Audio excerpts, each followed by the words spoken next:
chef des chefs de la région du Lodjibois, Douto Tebo Aliko, ne ratait pas une occasion pour parler de paix dans sa région et en Côte d'Ivoire. Il faut la cohésion sociale que nous voulons. La paix.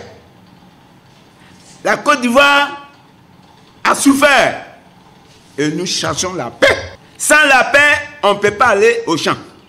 Sans la paix, on ne peut pas aller au marché. C'est cet homme de paix et profondément religieux que le Seigneur a rappelé à lui le 13 avril 2024 au centre hospitalier régional CHR de Divo à l'âge de 93 ans des suites d'une longue maladie. Douto Tebo Aliko était un collaborateur du président de la Chambre nationale des rois des chefs traditionnels de Côte d'Ivoire, CNRCT, dont il était membre du directoire. C'est pourquoi, à l'annonce du démarrage des obsèques, le président de la CNRCT, Tanoé Amon Paul Désiré, s'est rendu dimanche 21 juillet au domicile familial du défunt à Divo en tête d'une délégation de cette institution pour venir rendre un hommage à celui-ci et présenter les condoléances à sa famille. Le message de Sa Majesté Tanoé Amon dans le livre des condoléances lu par son collaborateur.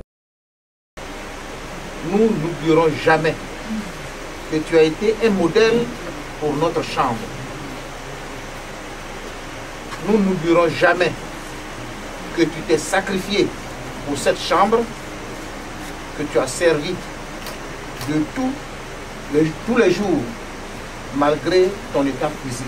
Sa Majesté Tanoé Amon Désiré a exprimé sa compassion aux deux veuves, aux enfants et à l'ensemble de la famille et aux populations du Lodjibois. Conformément à la tradition, il a donné un carton de liqueur et des numéraires aux veuves, aux enfants et aux organisateurs des obsèques. La délégation de la CNRCT est également arrivée avec une danse traditionnelle pour honorer la mémoire du défunt.